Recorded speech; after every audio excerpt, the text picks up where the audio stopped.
ጤና ይስጥልን የተወደዳችሁ የቦርከና ሚዲያ ቤተሰቦቻችን፣ የሰዓቱን መረጃዎች ወደ እናንተ እናደርሳለን። አበይት ዜናዎችን አስቀድማለን። በአማራ ክልል የተሰማሩ የፌዴራል የጸጥታ ኃይሎች ጭፍጨፋ መፈጸማቸውን ዘጋርዲያን አጋለጠ። ዘጋርዲያን የፌዴራል ኃይሎች መጠነ ሰፊ የሆነ በሰብአዊነት ላይ የተቃጡ እያንዳንዱን ጥቃቶች በዝርዝር አስቀምጧቸዋል። እናስደምጣችኋለን። በኦሮሚያ ክልል በጥቃቅንና አነስተኛ ማህበር ተደራጅተው በማዕድን ማውጣት ስራ የተሰማሩ 49 ማህበራት መንግስት ፍቃዳቸው እንደሰረዘባቸው አስታወቁ። ቅሬታቸውን ያቀረቡት በምስራቅ ጉጂ ዞን ሰባቦር ወረዳ ውስጥ የሚገኙት ማህበራት ተደራጅተው ስራ ከጀመሩ 5 ዓመት እንደሆናቸው ገልጸው ነገር ግን የኦሮሚያ ማዕድን ልማት ባለስልጣን ያለምንም ማስጠንቀቂያ ፍቃዳችን ሰርዞታል ብለዋል። ደረሰብን ያሉትን በደል በዝርዝር እናደርሳችኋለን። የትግራይ ክልል ኤችአይቪ ስርጭት ወደ 3 በመቶ ከፍ ማለቱ ተገለጸ። በትግራይ ክልል በኤችአይቪ የተያዙ ሰዎች ቁጥር ከጊዜ ወደ ጊዜ እየጨመረ መምጣቱን የክልሉ ጤና ቢሮ አስታውቋል። የዜናችን አካል ነው። በተያያዘ መረጃ በዓለም ላይ 40.8 ሚሊዮን ሰዎች በኤችአይቪ ቫይረስ ሲያዙ 630 ሰዎች በቫይረሱ ሕይወታቸው ማለፉ ተገለጸ። 64 በመቶ ኤችአይቪ በደማቸው ውስጥ የሚገኙ ዜጋዎች በአፍሪካ እንደሚገኙ የዓለም ጤና ድርጅት ዛሬ ባወጣው አዲስ ሪፖርት ይፋ አድርጓል። ከውጭ ርዕሰ ሊቃነ ጳጳሳት ሊዮ 14ኛ ወደ ሊባኖስ አቀኑ። በቅርቡ በቱርክ ለ3 ቀናት ጉብኝት ያደረጉት የካቶሊክ ሊቃነ ጳጳሳት ሊዮ 14ኛ በእስራኤል ጎረቤት ሀገር በሆነችው ሊባኖስ ጉብኝታቸውን ጀምረዋል። ከውጭ በትንታኔ የምንመለከተው የሰዓቱ መረጃችን ነው። መረጃዎችን በዝርዝር እንመለከታለን። በቅድሚያ በአማራ ክልል የተሰማሩ የፌዴራል የጸጥታ ኃይሎች ጭፍጨፋ መፈጸማቸውን ዘጋርዲያን አጋለጠ። የፌዴራል ኃይሎች መጠነ ሰፊ በሰብአዊነት ላይ የተቃጡ ጥቃቶችን መፈጸማቸውን ዘጋርዲያን ባሰራጨው ሰፊ ዘገባ አጋልጧል። የእንግሊዙ ዘጋርዲያን በውጊያ ግንባሮች ተገኝቶ ኢንሳይድ ኢትዮጵያስ ፋኖ ኢንሰርጀንሲ በሚል ርዕስ በፎቶ አስደግፈው ሰፊ ዘገባ አስነብቧል። የሚዲያው ዘጋቢዎች ከፋኖ ኃይሎች ጋር ሰንብተው የትግል ሁኔታቸውንና በጦርነቱ የሚፈጸሙ የሰብአዊ መብት ጥሰቶችን አጋልጠዋል። የፋኖ ኃይሎችን ለመዋጋት ወደ አማራ ክልል የተሰማሩ የፌዴራል ኃይሎች መጠነ ሰፊ የመብት ጥሰቶች መፈጸማቸውን ዘጋርዲያን በሰራው ዘገባው አረጋግጧል። የፌዴራል ኃይሎች በተሰማሩባቸው የአማራ ክልል አካባቢዎች የፋኖ ኃይሎችን እንቅስቃሴ ለመግታት በሕዝብ ላይ ከፍተኛ ጥቃቶች መፈጸማቸውን ዘገባው አመላክቷል። የፌዴራል ኃይሎች በክልሉ አፈና፣ ጭፍጨፋ፣ የወሲብ ጥቃትና በሰብአዊ እርዳታ ሰራተኞች ላይ ጥቃት መፈጸማቸውን ጠቁመዋል። ዘጋርዲያን በፎቶግራፍ ባስደገፈው ሪፖርቱ የፌዴራል ኃይሎች በአማራ ክልል በጅምላ ጭፍጨፋ፣ የዘፈቀደ ስርዓት፣ ጾታዊ ጥቃትና የድሮን ጥቃቶችም በተደጋጋሚ መፈጸማቸውን ገልጸዋል። የዜና ምንጩ በአካል አግኝቶ ያነጋገራቸው ሲቪል ነዋሪዎችም ዘመዶቻቸው በድሮን ጥቃቶችና በጥይት ተደብድበው እንደተገደሉባቸው ነግረውኛል ብለዋል። የፌዴራል ኃይሎች በሰላማዊ ሰዎች ላይ የፈጸሟቸው መጠነ ሰፊ ጥቃቶች የአማራ ሕዝብ በማዕከላዊ መንግስቱ ላይ ያለውን ቁጣ የበለጠ እያባባሰ መሆኑን ዘገባው አመላክቷል። ሪፖርቱ የፋኖ ኃይሎች መጠነ ሰፊ የማህበረሰብ ድጋፍ እንዳላቸው የገለጸ ሲሆን እየተባባሰ የመጣው መስቀልቅል ቀስ በቀስ ድጋፍ እያሳጣቸው መሆኑን ጠቁሟል። የፋኖ ኃይሎች ማህበረሰባዊ ድጋፍ በሂደት የቀነሰው የጦርነቱን መራዘም ያስከተለውን ኢኮኖሚያዊና ማህበራዊ ቀውስ ተከትሎ ነው ተብሏል። ዘጋርዲያን የፋኖ ኃይሎችን አሁን ላይ አብዛኛውን የአማራ ገጠራማ አካባቢዎችን መቆጣጠራቸውን ገልጸዋል።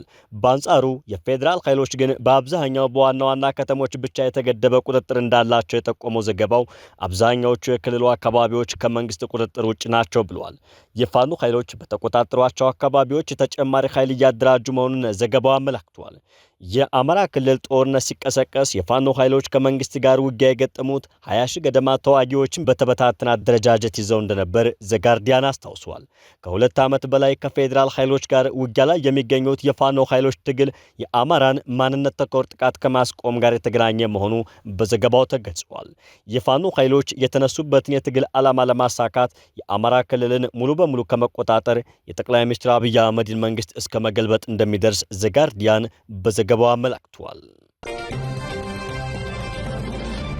በኦሮሚያ ክልል በጥቃቅንና አነስተኛ ተደራጅተው በማዕድን ማውጣት ስራ የተሰማሩ 49 ማህበራት መንግስት ፍቃዳቸው እንደሰረዘባቸው አስታወቁ። ቅሬታቸውን ያቀረቡት በምስራቅ ጉጂ ዞን ሰባቦር ወረዳ ውስጥ የሚገኙ ማህበራት ተደራጅተው ስራ ከጀመሩ 5 ዓመት እንደሆናቸው ገልጸው የኦሮሚያ ማዕድን ልማት ባለስልጣን ያለምንም ማስጠንቀቂያ ፍቃዳችንን ሰርዞታል ብለዋል። ማህበራቱ ስራ ከጀመሩበት ከ2011 እስከ 2017 ዓ.ም ድረስ በኮቪድ ወረርሽኝና በሌሎች ወቅታዊ የጸጥታ ችግሮች ስራ እንዲያቋርጡ ሲጀምሩ እንደነበር አስታውቀዋል። ማህበራቱ ከባንክ ብድር ወስደውና ያላቸውን ካፒታል ሁሉ ለትላልቅ ማሽኖች ግዢ ወጪ አድርገው በሙሉ አቅማቸው ስራ በጀመሩበት ወቅት ባለስልጣኑ ይህንን ውሳኔ መወሰኑ የወጣቱን ውድቀት የሚያፋጥን ነው ሲሉ ማዘናቸውን ገልጸዋል። የአብዲ ቦሩ ማህበር ሊቀመንበር የሆኑት አቶ ኽርባይ ሸርኩ 450 አባላት ያሉት የጥቃቅንና አነስተኛ ማህበራቸው በታንታል ማዕድን ምርት ላይ ተሰማርተው የሚሰራ እንደነበር ገልጸው በ2011 ዓ.ም ዳር ወር ላይ የተመሰረተው ማህበራቸው ጥቂት ወራት እንደሰራ በአካባቢው ባለ የጸጥታ ችግርና በኮቪድ-19 ወረርሽኝ ምክንያት ስራቸውን አቋርጠው እንደነበር አስታውሰዋል። በ2015 ዓ.ም ዳግም ወደ ስራቸው ተመልሰው ሲሰሩ ቢቆዩም የስራ ሁኔታው በተፈጥሯዊና ሰው ሰራሽ ችግሮች ፈታኝ ሆኖ እንደቆየባቸው ተናግረዋል።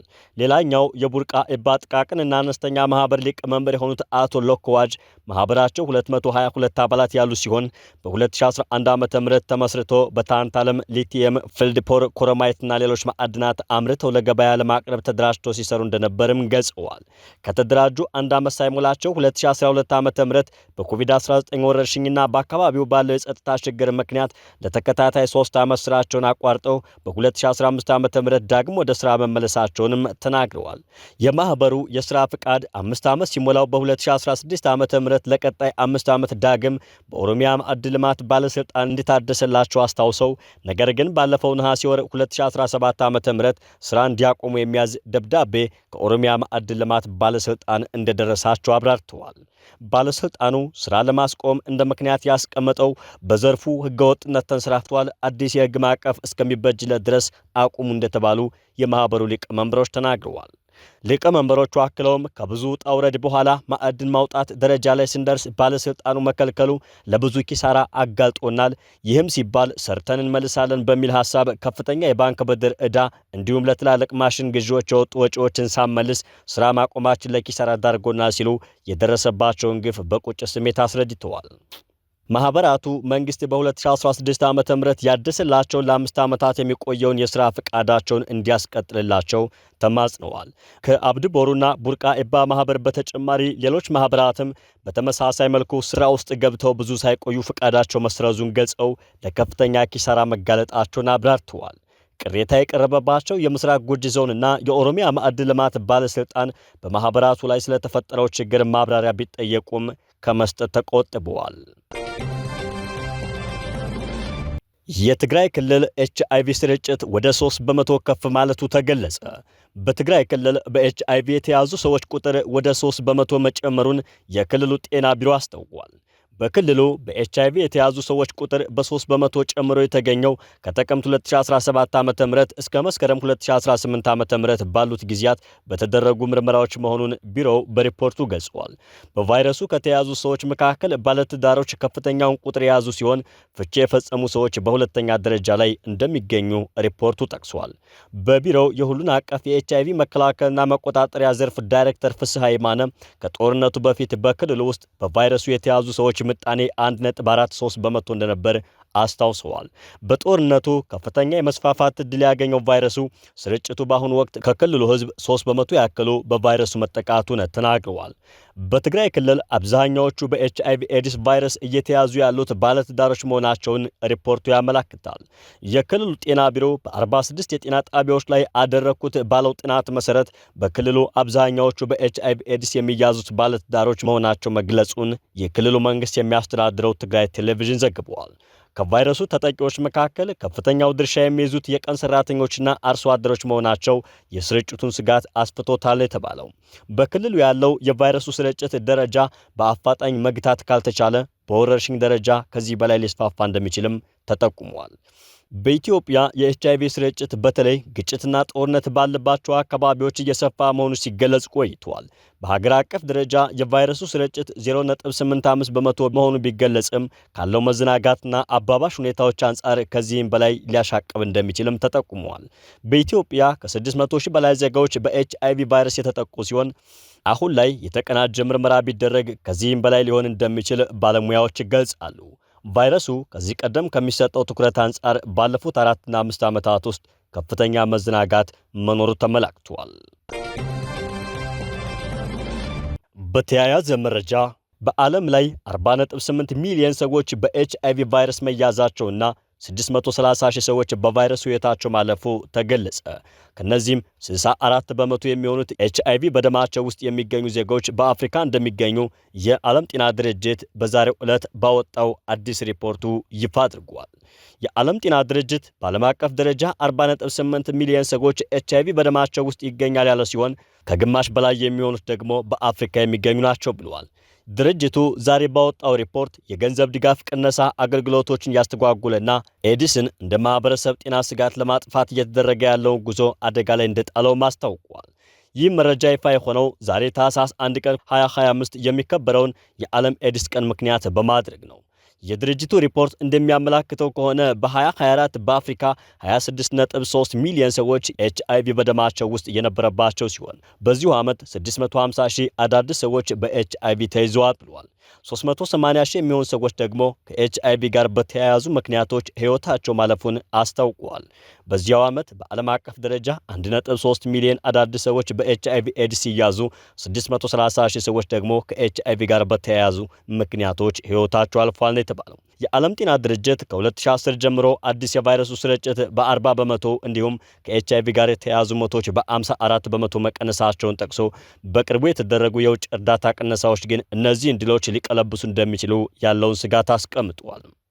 ድርጅቱ እየቀነሰ የመጣው የገንዘብ ድጋፍ አገልግሎቶችን ያስተጓጉልና በማህበረሰብ የሚመሩ ፕሮግራሞችን ወደ ጎን እየገፋ መሆኑን አስታውቋል። እንዲሁም መገለል፣ መድሎና አግላይ ህጎች የመከላከልና የሕክምና ተደራሽነትን መገደባቸውን ቀጥለዋል ነው ያለው። አስቸኳይና ቀጣይነት ያለው እርምጃ ካልተወሰደ እንደ አውሮፓውያን አቆጣጠር በ2030 ኤድስን እንደ ማህበረሰብ ጤና ስጋት የማጥፋት ግብ እንደማይሳካ ድርጅቱ በሪፖርቱ አስጠንቅቋል። ከውጭ ርዕሰ ሊቃነ ጳጳሳት ሊዮ 14ኛ ወደ ሊባኖስ አቀኑ። በቅርቡ በቱርክ ለ3 ቀናት ጉብኝት ያደረጉት የካቶሊክ ሊቃነ ጳጳሳት ሊዮ 14ኛ በእስራኤል ጎረቤት ሀገር በሆነችው ሊባኖስ ጉብኝታቸውን ጀምረዋል። ርዕሰ ሊቃነ ጳጳሳቱ ትናንት እሁድ መዲና ቤይሩት እንደደረሱ ከፍተኛ የኢኮኖሚ ቀውስ ውስጥ የምትገኘው ሊባኖስን ህዝቧን በጥንካሬ እንዲቆም ማበረታቻ ሰጥተዋል። ለሰላምና እርቅም በቁርጠኝነት እንዲቆም ጠይቀዋል። ሊባኖስ እንደ አውሮፓውያን አቆጣጠር ከ2019 ጀምሮ በከፍተኛ የኢኮኖሚ ቀውስ ትገኛለች። በሀገሪቱ ድህነትና ስራ አጥነት በከፍተኛ ሁኔታ መጨመሩ የተገለጸ ሲሆን በተለይም ወጣቶች ሀገሪቱን በገፍ ጥለው መውጣታቸው ተመላክቷል። 5.8 ሚሊዮን ነዋሪዎች ባሉባት ሊባኖስ ውስጥ 1/3 ማለትም በግምት 30 በመቶ የሚሆነው ህዝቧ የክርስትና እምነት ተከታይ እንደሆነ መረጃዎች ያሳያሉ። 70 በመቶ የሚሆነው ህዝብ ደግሞ ግማሹ የሺአ ሙስሊም፣ ግማሹ ደግሞ የሱኒ እስልምና ተከታይ እንደሆነ ተገልጿል። ርዕሰ ሊቃነ ጳጳሳቱ ትናንት እሁድ ከፕሬዝዳንት ጆሴፍ ኦውን ከጠቅላይ ሚኒስትር ነዋፍ ሰላም እንዲሁም ከፓርላማ አፈ ጉባኤ ናቢህ በሪ ጋር ተገናኝተው ተወያይተዋል ተብሏል።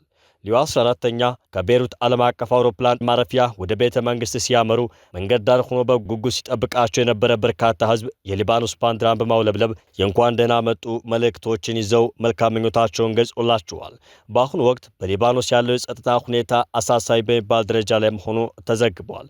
በሂዝቦላና በእስራኤል መካከል የተካሄደውን ጦርነት ተከትሎ ባለፈው ዓመት ዳር መጨረሻ የተኩስ አቁም ስምምነት ቢደረስም አሁንም ውጥረቱ እንደቀጠለ ነው። የተወደዳችሁ የቦርከና ሚዲያ ቤተሰቦቻችን የሰዓቱ ዜናችን ተጠናቀቀ። ጤና ይስጥልን።